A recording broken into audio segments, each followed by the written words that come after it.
안녕하세요. 결혼 12년 만에 늦둥이를 임신한 40대 여자입니다. 한때 저는 제가 과부팔자라고 생각하고 산 적이 있었습니다. 돌이켜보면 남편이 죽은 줄 알았던 그날부터 제가 다시 일어서 가기까지 그 시간 동안 죽지 않고 어떻게든 살아낸 저 스스로 장하다는 생각이 들 정도로 저는 지옥 속에 살고 있었죠. 아직도 그때를 생각하면 심장이 떨리고 다시 지옥 구덩이 속으로 빠지는 기분이 들지만 확실한 거 한 가지는 지금 저는 천국에서 살고 있다는 겁니다. 그래서 늦둥이 둘째도 임신하게 된 것이라는 생각이 드네요. 지금은 웃으며 이야기할 수 있지만 저와 남편에겐 지옥이었던 그때의 일들에 대해 이야기를 한번 해보겠습니다. 제가 중학교에 들어가던 쯤에 아버지의 사업이 쫄딱 망해 저희 가족은 연고 하나 없는 외딴 시골로 이사를 가게 됐습니다. 그곳은 주민 전체를 다 합쳐도 100명이 안 될 만큼 작은 시골이었는데 처음 갔을 때 저는 세상과 동떨어진 것 같은 그곳이 너무 무서워서 싫었습니다. 엄마, 나 여기 너무 무서워. 밤만 되면 아무것도 안 보이고 캄캄해지고 슈퍼 가려고 해도 자전거 타고 20분은 나가야 되고 나 꼭 여기서 살아야 돼? 나만 고모집에서 살면 안 되는 거야? 현지야, 우리 여기서 계속 살 거 아니고 몇 년만 살 거야.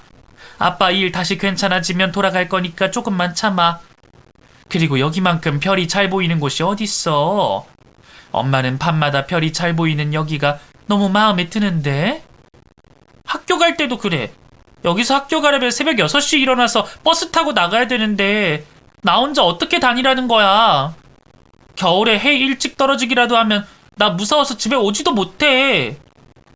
이 동네에 현지 네가 다니게 될 학교 다니는 남자애가 한 명 있다더라.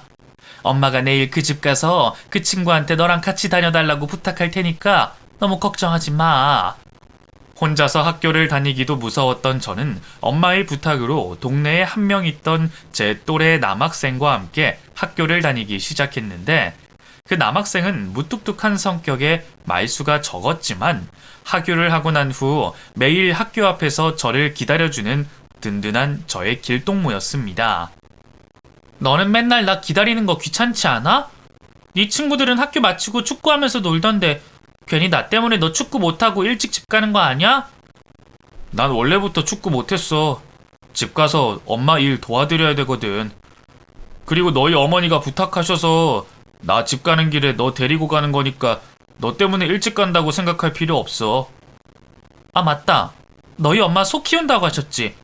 지나가다 보니까 소 엄청 많이 키우시는 것 같던데? 너희 엄마랑 너랑 둘이서만 키우는 거야? 아버지나 다른 형제는 없어? 우리 집은 어머니랑 나뿐이야. 가끔 사람 구해서 쓰기도 하는데 어머니랑 내가 대부분 다 하긴 하지. 버스 놓치기 전에 얼른 가자. 이번에 버스 놓치면 2시간 뒤에 오는 거 알지? 그때만 해도 그 친구가 저의 미래의 남편이 될 거라고 생각도 못했는데 어쩌면 우리의 운명은 태어날 때부터 정해져 있었기에 그곳에서 만나게 된 것일지도 모른다는 생각이 들기도 합니다. 어쨌든 저는 남편 덕분에 그 깡촌 시골에 적응할 수 있었고 마음을 붙이며 살 수 있게 됐습니다. 여름엔 남편과 냇가에서 수영도 하고 물고기를 잡으며 놀았고 겨울엔 눈싸움도 하고 눈썰매를 타며 많은 추억을 쌓았었죠. 그리고 제가 고등학교를 졸업할 때쯤 저희 가족은 원래 살던 곳으로 돌아갈 수 있게 됐습니다. 정우야, 나 다음 주에 원래 살던 곳으로 돌아갈 것 같아. 아빠 하는 일이 다시 잘 돼서 돌아갈 수 있게 됐다고 엄마가 그러더라고. 너한테 마지막으로 고맙다는 말 전하러 왔어. 졸업식도 안 했는데 이사를 간다고? 그래도 졸업식은 하고 가야지. 너 이대로 가면 다른 친구들도 많이 서운해할 거야. 그리고 나도 너랑 같이 졸업식 사진 찍고 싶었는데 왜 벌써 가는 거야? 나도 졸업식에 참석하고 싶었는데 거기로 이사 갔다가 졸업식 때문에 여기까지 오기가 쉽지 않아서 못 올 것 같아. 그리고 다른 애들은 못 보더라도 너는 꼭 보고 가고 싶어서 왔어. 6년 동안 나 데리고 다니느라 네가 고생 많았어. 정말 고마워, 정호야. 이별의 아쉬움이 무엇인지 그때 처음 알게 됐고 저는 남편과 헤어진다는 게 슬퍼져 결국 눈물을 흘리고 말았습니다. 그리고 무뚝뚝한 성격이라 눈물 한 방울 흘릴 것 같지 않았던 남편도 눈물을 흘리며 제 손을 잡아줬습니다. 가서도 씩씩하게 잘 살아. 우리 이제 성인 되니까 멋진 모습으로 다시 만나자.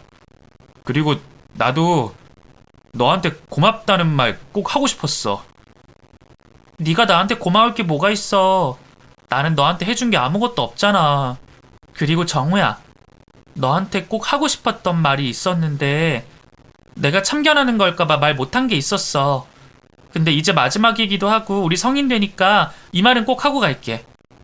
지금처럼 엄마 말 잘 듣는 효자로 사는 것도 좋지만 나는 네가 하고 싶은 일 찾았으면 좋겠어. 내 말 무슨 말인지 알지? 무슨 말인지 알지. 날 위해서 해주는 말이니까 고민해 볼게. 그리고 앞으로는 내가 너 있는 곳으로 갈 테니까 조금만 기다려줘. 우리 또다시 만나는 걸로 하자, 현지야. 남편과 눈물의 이별을 한 뒤 원래 제가 살던 곳으로 돌아온 저는 대학교도 다니고 유럽 여행도 다녀오며 마음껏 젊음을 누리며 살았습니다. 그러던 중 가끔 문자로 연락을 하고 지내던 남편에게서 만나자는 연락을 받게 됐습니다. 현지야, 나 너희 동네로 왔는데 지금 잠깐 나올 수 있어?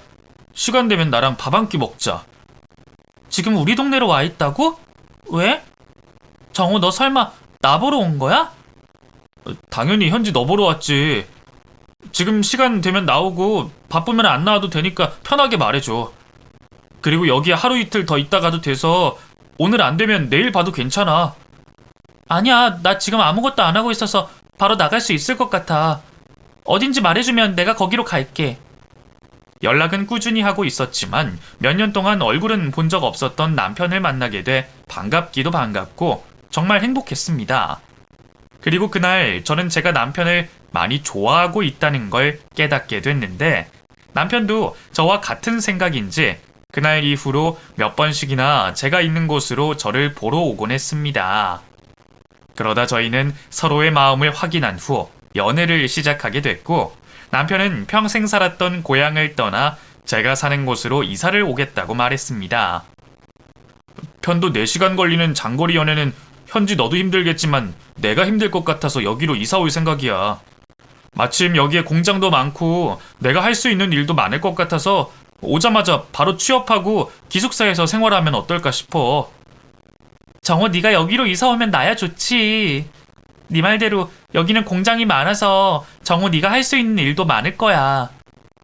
근데 너희 엄마가 허락을 해주셔? 너 지금도 엄마 일 돕는다고 다른 일 구하지도 못했다고 했잖아. 나도 이제 성인이고 내가 내 살 길 찾아간다는데 어머니가 뭐 어쩌겠어. 어머니가 붙잡는다고 해도 나는 이제 거기서 나와서 살고 싶어. 물론 너랑 가까이 살고 싶은 이유도 있지만 지금부터라도 내 인생 살아보고 싶은 마음이 커서 어머니한테서 독립하려는 거야. 정우야, 정말 잘 생각한 것 같아. 그동안 너 보면서 그 시골에 발목껴 사는 게 안타깝다고 생각했거든. 일단은 공장 일하면서 네가 하고 싶은 일도 차근차근 알아보는 걸로 하는 게 어떨까? 우리 아직 어려서 뭐든 할 수 있는 나이잖아. 남편은 태어나 처음으로 시골을 떠나 제가 사는 도시로 이사를 오게 됐는데 남편은 바로 공장에 일자리를 구해 취업을 했습니다. 남편이 제가 사는 곳으로 이사를 왔다는 소식을 부모님께 전했더니 부모님들이 크게 의아해 하셨습니다. 청우가 왜 여기로 왔대? 아니, 청우가 여길 올 수 있는 게 가능하기는 했니? 평생 그 시골에서 살다가 이렇게 큰 도시로 나오기 쉽지 않았을 텐데. 정우, 걔도 대단하다.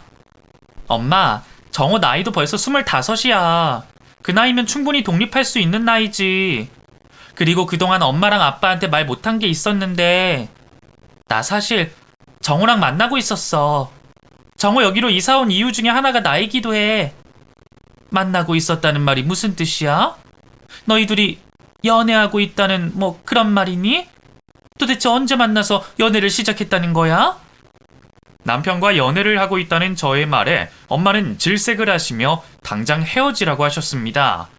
아빠도 저에게 엄마의 말을 들으라며 하루라도 빨리 남편과의 관계를 정리하라고 하셨죠. 더 정들기 전에 청우랑 헤어져. 지금 정우 너 때문에 여기까지 온 거 괜히 그것 때문에 너 정우한테 발목 잡히면 어쩌려고 그래. 현지야, 너 아직 어리고 앞길 창창하니까 남자랑 막 엮이고 그러지 마. 엄마, 정우랑 나랑은 결혼까지 생각하고 있어. 그래서 정우 여기까지 온 거고. 우리 일하면서 돈 좀 모으다가 결혼할 생각이야. 그리고 엄마도 정우 착한 애인 거 잘 알지? 정우 착한 건 엄마도 잘 알지만 그건 별개야. 착하다는 거 하나만 보고 결혼을 어떻게 허락해주니? 너 쓸데없는 생각하지 말고 잠깐 만나다가 헤어진다고 생각해. 네 나이에 결혼은 무슨 결혼이야? 그것도 상대가 정우라니. 엄마는 상상도 하기 싫다. 남편과 결혼을 하겠다는 저의 말에 엄마는 저와 눈만 마주치면 남편과 헤어지라고 말씀을 하셨습니다. 그게 너무 스트레스였던 저는 엄마에게 도대체 왜 그렇게까지 헤어지라고 하냐고 물었더니 그럴 만한 이유가 있다며 그 이유를 이야기해 주셨습니다. 너한테 이런 이야기까진 안 하려고 했는데 정우 걔네 엄마가 동네에서 아주 문제가 많은 사람이더라. 소문이 어찌나 더럽게 났던지 동네 사람들 중에 정우 엄마 좋아하는 사람이 단 한 명도 없더라니까. 정우 엄마 소문이 안 좋다고? 도대체 그 좁은 동네에서 뭐라고 다녔길래 소문이 안 좋게 날 수가 있어? 내가 정우 엄마 봤을 땐 그런 안 좋은 느낌 같은 건 전혀 못 받았는데? 그 옆편 내가 어린 너한테까지 못되게 하겠니? 욕심이 많아서 사람들한테 일 시켜놓고 돈도 안 주고 그랬단다. 그래서 동네 사람들이 정우 엄마 일은 절대로 안 도와주기로 단합해서 정우랑 정우 엄마 둘이서 그 많은 소들을 키우는 거였잖아. 결국 남의 손 못 빌리니까 지 자식 그렇게 부려먹은 거 아니야? 지 자식도 그렇게 막 굴리는 여자가 퍽이나 남의 자식 귀하게 여기겠다. 엄마는 얼굴을 몇 번이나 구기며 시모에 대한 이야기를 해줬는데 엄마 이야기를 들으면 들을수록 엄마가 남편과 제 결혼을 반대하는 이유에 대해 납득이 가기 시작했습니다. 정우 엄마 그 동네에서 제일 잘 살고 돈도 그렇게 많이 버는데 왜 정우는 저 모양 저꼴로 살고 있다니? 보통 부모 같았으면 자식들 좋은 대학 보내려고 하고 좋은 환경에서 살게 해주려고 하지.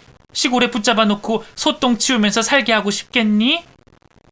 엄마 말 듣고 보니까 그런 것 같아. 정우 어릴 때도 엄마 일 돕는다고 친구들이랑 못 논다고 했거든. 그땐 정우가 효자여서 그런 거라고 생각했는데 그게 아니었구나. 동네 사람들 말로는 정우 엄마가 하나밖에 없는 아들 개 잡듯이 잡는다고 하더라. 너 그런 집에 시집가서 며느리 노릇할 자신 있어? 결혼하면 그 시골에 다시 내려와서 소똥 치우면서 살라고 할 수도 있는데 너 그럴 자신 있냔 말이야. 엄마는 그 집 엄마 때문이라도 너 정우랑 만나는 거 반대하고 싶으니까 제발 엄마 말 듣고 정우랑 헤어져.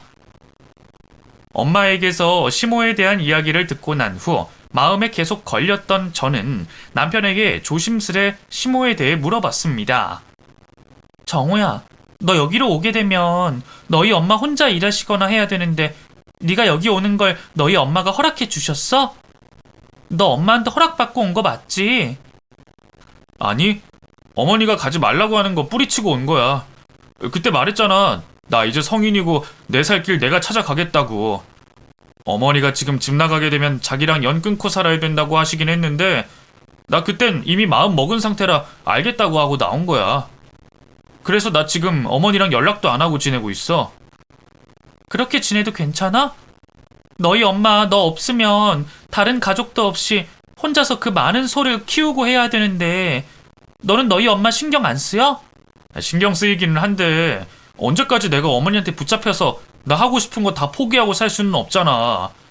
나도 다른 사람들은 어떻게 사는지 세상은 어떻게 돌아가고 있는지 궁금했고 언젠간 다시 돌아가더라도 지금은 나도 남들처럼 이렇게 살아보고 싶었어.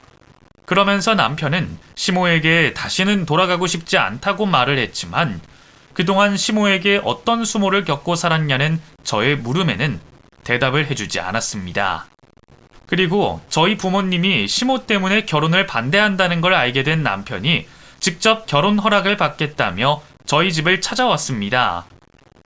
정우야, 너도 현지 통해서 들었겠지만 나는 너희 둘 결혼 허락해주고 싶지 않다. 네가 정말 좋은 애고 우리 가족한테 고마운 애인 건 맞지만 나는 우리 현지 또 그 시골에 시집 보내서 고생시키고 싶지 않아. 나보다 네가 더 잘 알겠지만 너희 엄마 보통 사람 아니잖니. 내가 거길 어떻게 벗어났는데 또 거기에 우리 딸을 보내겠어? 현지 어머니랑 아버지가 그 걱정하실 거라고 예상을 했었습니다. 그래서 제 의견을 말씀드리러 온 거고요. 저 지금도 그렇게 살고 있지만 앞으로도 저희 어머니와 지금처럼 연 끊고 살 생각입니다. 정우야, 네가 아직 어려서 그러는데 말은 쉽지만 부모 자식 간의 연은 끊는다고 쉽게 끊기는 게 아니야. 지금 너희 엄마가 화가 나서 너한테 연락을 안 하고 계시는 거지만 언젠간 또다시 너를 찾고 그곳으로 부르실 거야. 그 정도는 저도 예상하고 있었습니다. 근데 저 정말 자신 있게 말씀드릴 수 있어요. 현지만큼은 제가 저희 어머니에게서 당했던 것들 안 당하게 할 수 있습니다. 그렇게 결혼을 반대하던 엄마는 막상 남편이 찾아와 결혼을 허락해달라니 무작정 반대할 수만은 없으신 듯 난감하다는 듯 말씀을 하셨습니다. 결국 엄마는 저와 남편의 애원을 이기지 못하고 결혼을 허락해 주셨는데 하나의 조건을 붙이셨습니다. 정우, 네가 앞으로 너희 엄마한테 금전적인 도움을 안 받는 대신 정우, 너랑 현지도 너희 엄마한테 자식 노릇 안 하겠다고 나랑 약속하면 결혼 허락해 주는 걸로 할게. 그리고 앞으로는 절대 너희 엄마한테 끌려다니지 않겠다고 나한테 약속을 해주렴. 정우, 너 그동안 너희 엄마 때문에 얼마나 힘들게 살았니? 현지도 너처럼 살게 할 순 없잖아. 네, 꼭 그렇게 하겠다고 약속드리겠습니다. 그리고 저도 어머님 말씀처럼 현지를 저처럼 살게 할 생각 없습니다. 제가 꼭 지금 이 약속 지켜서 현지 끝까지 지키도록 하겠습니다. 저희 친정 부모님께 어렵게 결혼 허락을 받아낸 뒤 그래도 시모에게 결혼 소식은 전해야 할 것 같아 직접 찾아가 저희의 결혼 소식을 전해드렸는데 시모는 저희 결혼을 반대하시지는 않았지만 이야기를 듣자마자 자신이 우리를 도와주는 일은 절대 없을 거라며 딱 잘라 말씀하셨습니다. 너희들 결혼하든 말든 내 알 바 아니지만 나는 너희 결혼에 보태줄 돈 없으니 그렇게들 알거라. 설마 너희 내 도움 받을 생각하고 있는 건 아니겠지? 나랑 안 살겠다고 뛰쳐나간 놈 내가 뭐가 예쁘다고 돈을 보태주겠니? 돈이 없으면 없는 대로 결혼을 하든 처가의 도움을 받든 해서 결혼하는 걸로 해. 저희 어머니한테 도움 받으려고 온 거 아니고 최소한의 자식 노릇만 하려고 온 겁니다. 어머니한테 말도 없이 결혼하는 건 아닌 것 같아서요. 어머니는 그냥 저희 결혼하는 것 정도만 알고 계셔주세요. 그래, 궁금하지 않은 걸 굳이 여기까지 와서 알려주다니 참 고맙구나. 그리고 너희 결혼식은 안 갈 생각이니 너무 서운하게들 생각하지 말아라. 절대 서운하게 생각 안 하니까 저희 결혼식에 오기 힘드시면 안 오셔도 됩니다. 그럼 저희는 할 말 끝났으니 먼저 일어나 보도록 할게요. 며느리로서 처음 시모를 맞닥뜨리게 되니 왜 남편과 친정엄마가 시모를 싫어하는지 그 이유를 단박에 알아챌 수 있었습니다. 그래서 저는 시모에게 자식 노릇을 하지 않겠다고 저희 엄마와 약속한 남편에게 정말 고맙고 감사했습니다. 그 후 저희 결혼식에는 절대 오지 않겠다고 큰 소리를 치던 시모는 한복을 곱게 차려입고 저희 결혼식에 등장하셨고 저희 친정 부모님과 제 귀에 딱지가 앉을 정도로 잔소리를 하셨습니다. 두 분도 어른이시면서 참 어리석으십니다. 아무리 애들이 자기들 멋대로 결혼하겠다고 해도 어른이신 두 분이 잘 탈돼서 상견례도 하게 만들고 저랑 잘 지낼 수 있게 도와주셨어야지요. 어떻게 어린이들이 제 멋대로 하게 내버려 두실 수 있어요? 이제 성인이 된 애들 인생에 저희가 어떻게 참견을 하겠습니까? 애들도 다 생각이 있겠거니 하고 믿고 내버려 둔 거죠. 저희는 그저 뒤에서 애들 하는 일에 묵묵히 응원했을 뿐이니 저희한테 탓하지는 말아주셨으면 하네요. 같은 부모된 입장으로 그렇게 치사하게 살지 맙시다. 설마 사돈들만 애들한테 효도받고 살고 싶어서 그러시는 건 아니죠? 시모는 제대로 된 부모 대접을 못 받는 것에 대해 많이 서운해하셨지만 저희는 결혼식 이후에도 시모에게 연락을 한다거나 찾아가는 일은 절대 없었습니다. 시모와의 소통이 완전히 단절되고 난 후 남편은 매일 입버릇처럼 행복하다고 말했습니다. 사람들이 행복하다고 말할 때마다 도대체 행복하다는 감정이 뭐길래 저런 황홀한 표정을 지으면서 행복하다고 말을 하나 했는데 나 이제서야 행복하다는 말이 뭔지 알 것 같아. 여보, 나는 지금 내 삶이 너무 행복해. 돈을 많이 번다거나 하는 일이 술술 풀리고 있는 건 아니지만 내 의지대로 내가 사랑하는 사람들과 살아가는 이 삶이 나는 너무 만족스럽고 행복해. 우리 중고등학교 때 이런 당신 마음을 내가 알아채줬더라면 더 좋았을 텐데. 이제야 알아줘서 미안해. 그동안 혼자서 얼마나 힘들었어. 가장 늦을 때가 가장 빠른 때라고. 지금이라도 이렇게 사는 게 어딘가 싶어. 내가 이렇게 살 수 있게 된 것도 다 당신 덕분이잖아. 당신 만나고 나서 용기 얻어서 집에서 독립한 거고, 그래서 행복해진 거니까 오히려 나는 당신한테 너무 고마워.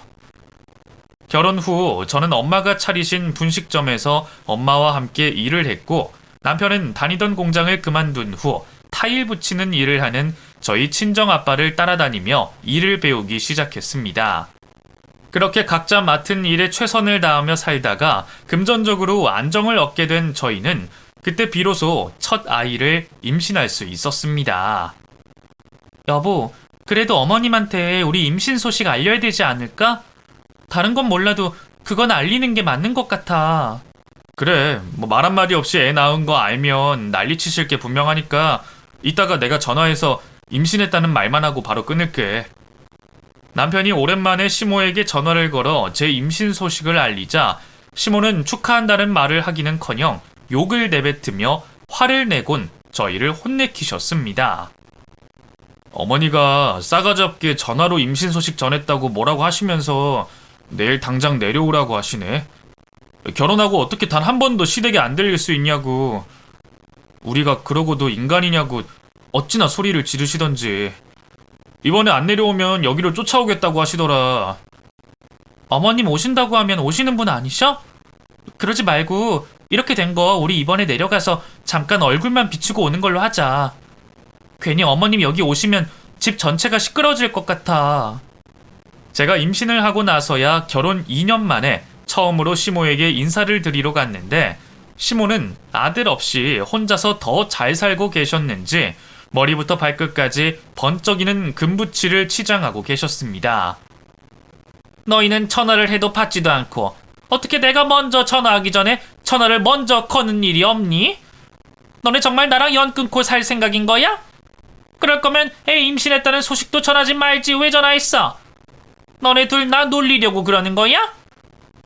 이 사람도 저도 사는 게 바빠서 연락드릴 틈이 없었어요. 그래도 어쨌든 이번에는 어머니 말대로 내려왔으니까 임신한 사람한테 너무 스트레스 주지는 말아주셨으면 하네요. 임신한 게 뭐 대단한 일이라고 스트레스를 주지 말래? 그리고 내가 이 정도 하는 건 아무것도 아니라는 건 네가 더 잘 알지 않아? 시모는 보자마자 잔소리를 엄청 늘어놓으셨는데 저는 시모의 하는 그 어떤 말도 들리지 않았고 오직 시모 몸에 붙어져 있는 금붙이들과 시모 집 마당에 놓여있는 비싼 외제차만 눈에 들어왔습니다. 어머님, 마당에 세워져 있는 저 외제차 어머님이 타고 다니시는 차예요? 이런 시골에 저런 차가 있으니까 엄청 눈에 띄는 것 같아요. 내가 타고 다니려고 이번에 새로 뽑았다. 왜? 뭐 시골 사람은 저런 비싼 차 타고 다니면 안 된다는 소리 하려고 하는 거야? 아니면 저 차 너희 타려고 하려고? 나는 너네한테 줄 생각 없으니까 그런 생각 하지도 말아라. 그러면서 시모는 저와 남편을 앉혀놓고선 남편에게는 멍청한 놈이라고 하시고 저에게는 여우 같은 년이라고 하시며 욕을 퍼부으셨는데 시모는 저희를 향한 욕이 끝나기 무섭게 욕값인 건지 저희 앞에 10,000원짜리 돈뭉치를 던져주셨습니다. 이걸로 애 낳는데 쓰도록 해라. 돈 없다고 구질구질하게 집에서 산후조리 하지 말고 임신 중에 먹고 싶은 거 못 먹으면 평생 한으로 남으니까 먹고 싶은 거 있으면 돈 걱정하지 말고 이걸로 사 먹도록 해. 어머님, 정말 이거 저희 주시는 거예요? 뭐 때문에 저희한테 이렇게 큰 돈을 주시는 거예요? 저희가 이걸 받아도 될지 모르겠네요. 방금 내가 하는 말 못 들었니? 돈 없다고 구질구질하게 굴지 말고 이 돈으로 좋은 산후조리원 들어가라고 했잖아. 그리고 너네 둘 다 내가 돈 안 줘서 나한테 자식 노릇 안 하는 것 같은데 앞으로 너희 필요한 만큼 줄 테니 자주 연락하고 들여다보고 사는 걸로 해라.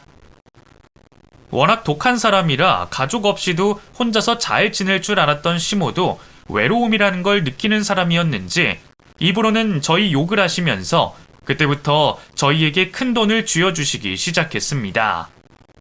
시모는 종종 큰 금액의 용돈을 주시기도 했고 앞으로 아이가 태어날 테니 타고 다니라며 남편에게 큰 차도 사주기도 했는데 남편은 그런 시모에게 단 한 번도 고맙다는 말을 하지 않았습니다. 여보, 아무리 어머님이 미워도 우리 생각해서 용돈도 주시고 차도 사주시는데 고맙다는 말 한마디라도 하지 그랬어. 당신 왜 어머님이 뭐 해주실 때마다 입을 꾹 다물고 아무 말도 안 해? 옆에 같이 있는 내가 다 민망할 정도야. 내가 그동안 어머니 집에서 돈 못 받고 일한 게 몇 년인데 이런 거에 고마워해야 돼? 초등학생 때부터 당신이랑 결혼하기 전까지 거의 20년을 무일푼으로 소똥 냄새 진동하는 데서 일했는데 이 정도는 당연히 내 몫이라고 생각하고 받아도 되지. 그리고 나 아직 어머니한테 내가 일한 만큼 돌려받으려면 한참 멀었어. 솔직히 집 하나를 해줘도 모자란다고 생각해. 그러면서 남편은 시모에게서 오랜 시간 노동 착취를 당하면서 임금은 물론이고 용돈 한 번도 제대로 받은 적이 없다고 했습니다. 학교에 필요한 준비물을 살 돈조차도 쉽게 받지 못하고 자라왔다고 서러움을 토로했었죠. 어머니는 지금 혼자 시골에서 사는 것도 외롭고 일 시킬 사람이 없으니까 힘들어서 돈으로 우리 꼬시려고 저러시는 거야. 지금은 별 말씀 없이 돈만 쓰시지만 곧 있으면 우리 보고 내려와서 자기 모시고 자기 일 도우면서 살라고 하실 게 뻔해. 당신 말이 사실이라면 우리 이제부터라도 어머님한테 돈 받는 거 그만해야겠다. 우리는 당신 몫이라고 생각하고 받아도 어머님 입장에서는 우리를 도와주는 거라고 생각하실 수도 있잖아. 그래, 우리 여기까지만 받는 걸로 하고 어머니한테 이제 그만 받자. 내가 더 열심히 해서 돈 더 많이 벌어올게. 시모가 저희에게 돈을 쓰는 목적에 대해 깨달은 저는 그때부터 시모에게 돈을 보내주지 말라고 말했고 그럼에도 불구하고 시모는 제가 아이를 낳을 때도 돈 500만 원을 제 손에 덥석 쥐어주시며 이렇게 말했습니다. 애 낳는데 고생했으니까 이걸로 너 갖고 싶은 거 사는데 쓰도록 해라. 그리고 네가 몰라서 하는 말인데 내가 소도 잘 키우고 애도 잘 키워. 혹시라도 너 혼자 애 키우기 힘들면 나한테 맡기거라. 공기 안 좋은 이런 도시보다 공기 좋은 시골에서 애 키우는 게 애한테도 더 좋을 거야. 어머님한테 애 맡기면 어머님이 키우고 있는 소들은 어쩌시고요? 그래도 말씀이라도 감사해요, 어머님. 이제 소는 네 신랑이 키워야 되지 않겠냐? 나도 이제 나이 들어서 혼자서 저 많은 소 감당하기가 힘들구나. 그렇다고 소들을 다 정리하기엔 돈이 아깝고 어차피 나 죽으면 너네들이 저 농장 해야 되니까 지금부터라도 와서 다시 일 시작하는 게 어떨까 싶다.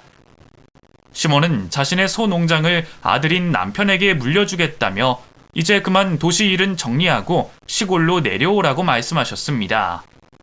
처음엔 남편과 저도 도시에서 사는 게 더 좋다며 거절을 했지만 가만 생각해보니 시모에게서 소농장을 물려받는 게 저희에겐 더 이득인 것 같다는 생각이 들었습니다. 어머님한테는 가족도 자식도 당신 하나뿐이니까 어머님 재산 결국엔 좋든 싫든 당신이 다 물려받게 되는 거잖아. 그리고 저 소농장 어머님 성격에 남 주실 분도 아니시고 하니까 우리가 하는 게 낫지 않을까? 어머님 하고 다니시는 금부치들이나 외제차 보면 어머님 돈 꽤나 많이 버시는 것 같던데? 당연히 많이 버시겠지. 근데 우리 어머니는 자식한테도 본인 재산 쉽게 주실 분이 아닌 거 당신도 알잖아. 우리 어머니는 죽을 때 지금처럼 돈 꼭 쥐고 있다가 모아둔 돈 다 가지고 저승 가실 분이셔.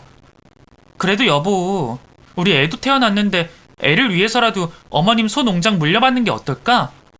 거기서 몇 년만 고생해도 큰 돈 벌 거고 어머님 돌아가시기 전까지만 소농장 하다가 어머님 돌아가시면 다른 사람한테 팔고 다시 도시로 나오면 되잖아. 거기서 돈 바짝 벌고 노년 준비하면 좋을 것 같은데? 내 생각 어때? 아이를 낳고 난 후 돈을 많이 벌고 싶다는 욕심이 생겼던 저는 남편을 꼬셔 시모의 소농장을 물려받자고 제안을 했고, 남편은 긴 고민 끝에 시모에게서 소농장과 재산들을 물려받을 수 있게 하겠다고 말했습니다.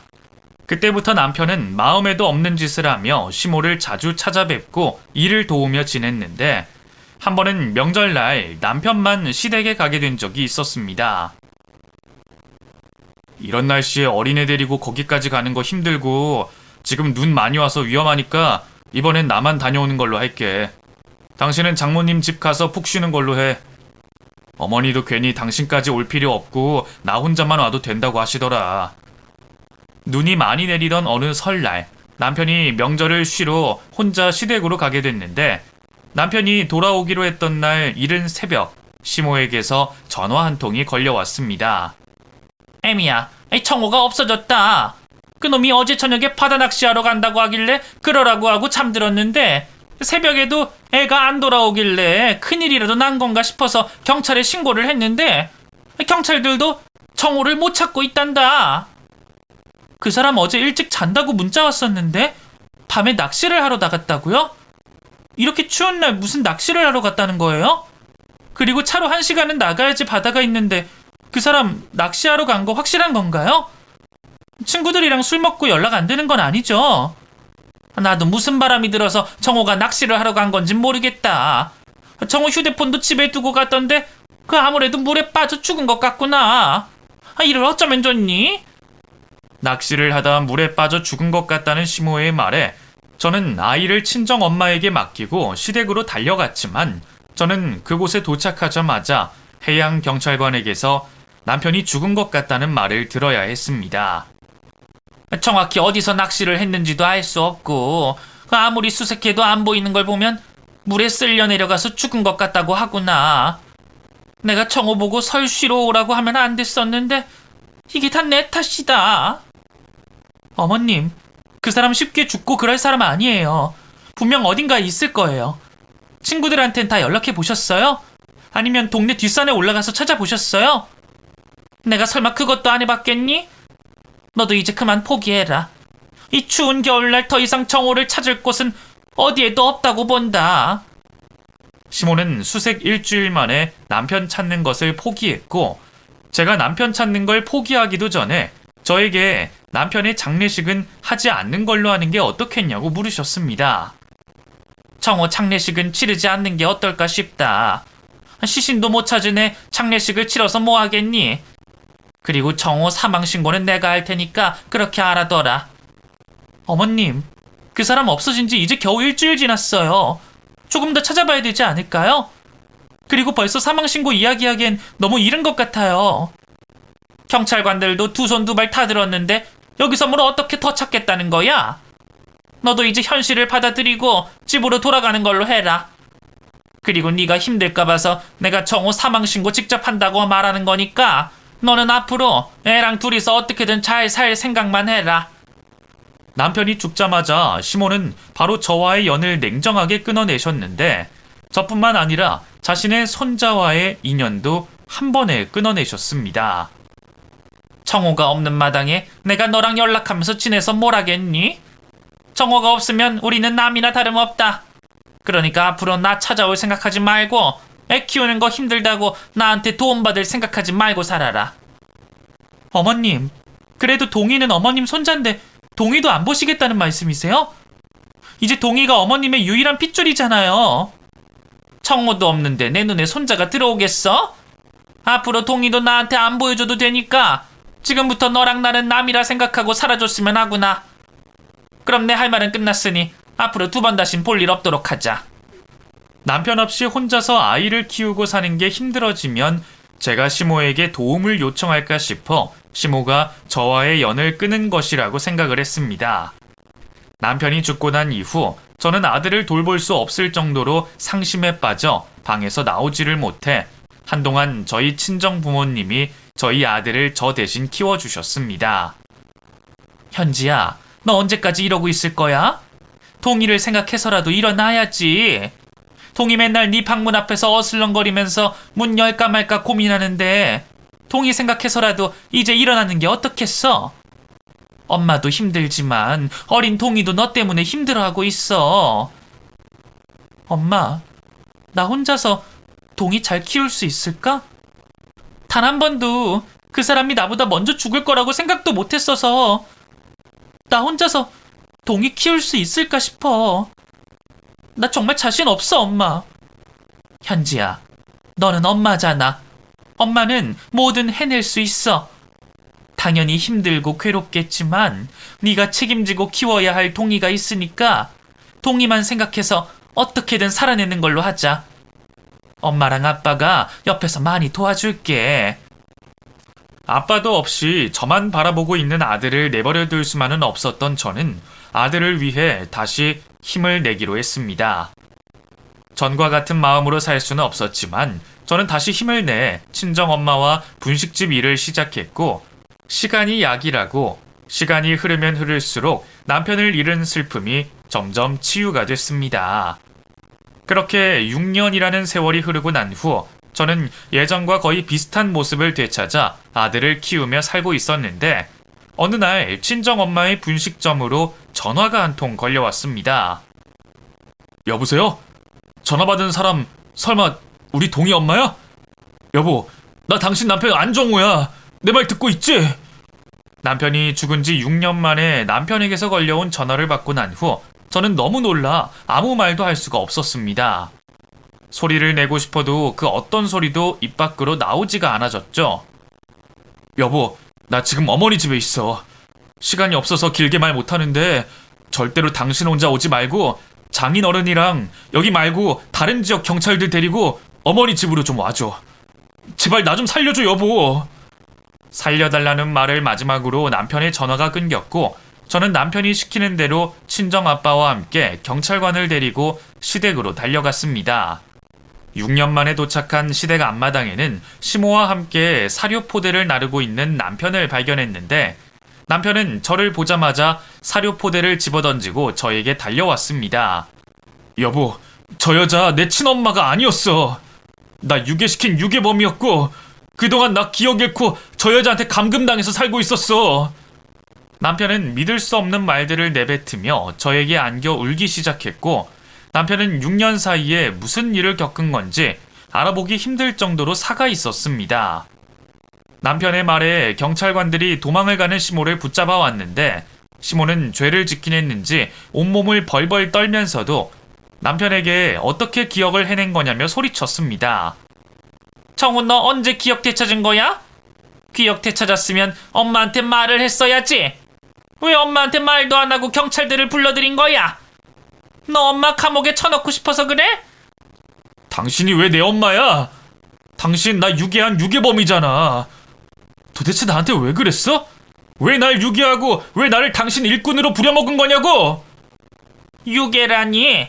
도대체 무슨 소리라는 거야? 너는 내가 내 배 아파서 낳은 내 아들이야. 경찰관님들, 내 아들이 한동안 기억을 잃고 지내서 제정신이 아니라 그러는데 이것 좀 놔주시면 안 될까요? 그리고 저 여자는 우리 며느리 되는 사람인데 뭔가 오해가 있어서 경찰관분들을 여기로 데리고 온 것 같아요. 그러니까 제발 이것 좀 놔주세요. 저를 보자마자 오열하며 흥분한 남편을 진정시킨 뒤 남편에게 왜 6년 전 사라지게 된 것인지에 대해 이야기를 해달라고 했습니다. 6년 전에 나 혼자 설쉬로 이 집에 왔을 때 우연히 엄마 방에서 실종 아동 미아를 찾는 전단지를 보게 됐어. 그 전단지 안에 있는 사진 속 아이가 나였고, 그걸 보자마자 저 여자한테 이게 뭐냐고, 날 유괴한 거냐고 물었더니 아니라고 잡아떼더라고. 그러다가 몸싸움을 하게 됐는데 저 여자가 나한테 거실에 있던 금으로 된 불상으로 내 머리를 내리쳤어. 그때 정신을 잃고 쓰러졌는데 깨어보니까 아무 기억도 나지 않은 상태였어. 그래서 나는 그때부터 저 여자 말만 믿고 여기서 일만 하면서 지내고 있었던 거야. 어머님은 당신이 낚시하러 갔다고 말했었는데 당신 어머님한테 맞아서 머리를 다치게 된 거야? 어떻게 이런 일이 있을 수가 있어? 난 그때 어머님 집을 뒤져볼 생각을 단 한 번도 못 했었는데 당신 그럼 계속 여기에 있었던 거야?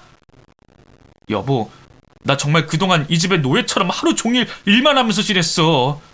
경찰에 신고하려고 해도 경찰들이 돈을 받아먹은 건지 신고할 때마다 여기 와서 저 여자랑 커피만 마시고 가더라고. 그러다 갑자기 머리가 깨질 듯이 아프더니 기억이 차츰차츰 나기 시작했고 당신한테 전화 걸었던 날 모든 기억을 되찾은 거야.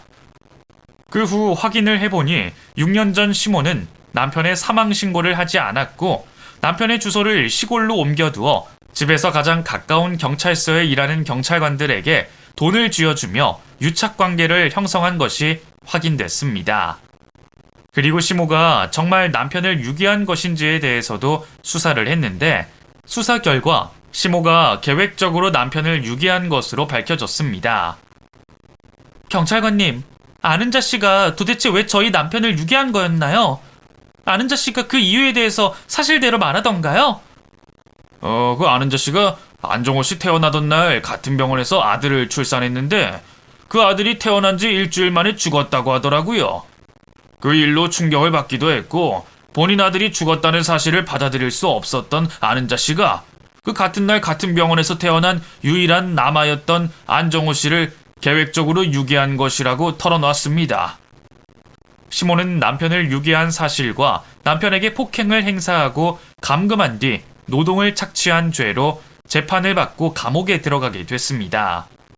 그리고 남편은 33년 만에 친부모를 만나게 됐는데 정말 소름 돋는 것은 남편의 친부모는 저희 부부가 살고 있던 곳에서 그리 멀리 떨어지지 않은 곳에 거주하고 계셨다는 거였습니다. 그리고 남편의 친부모들은 그때까지도 잃어버린 남편을 포기하지 않고 찾아 헤매고 계셨습니다.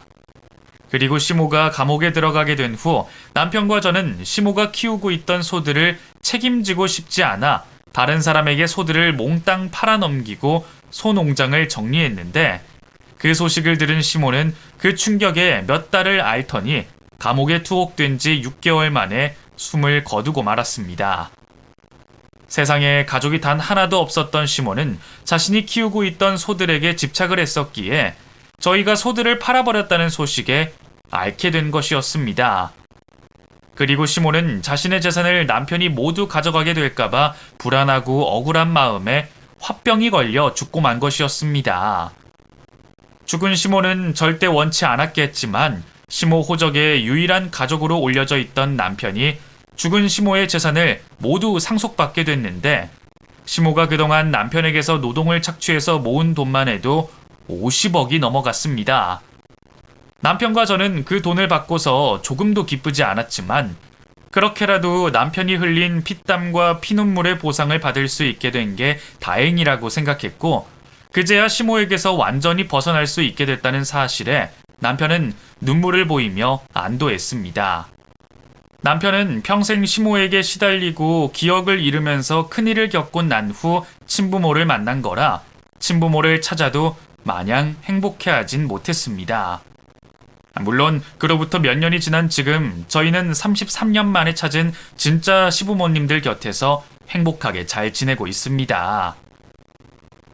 저는 정말 남편과 제가 평생 겪어야 할 불행을 이미 다 겪었다고 생각을 하기 때문에 앞으로 저희 가족에게는 이전과 같은 극악무도한 일은 일어나지 않길 바랄 뿐입니다.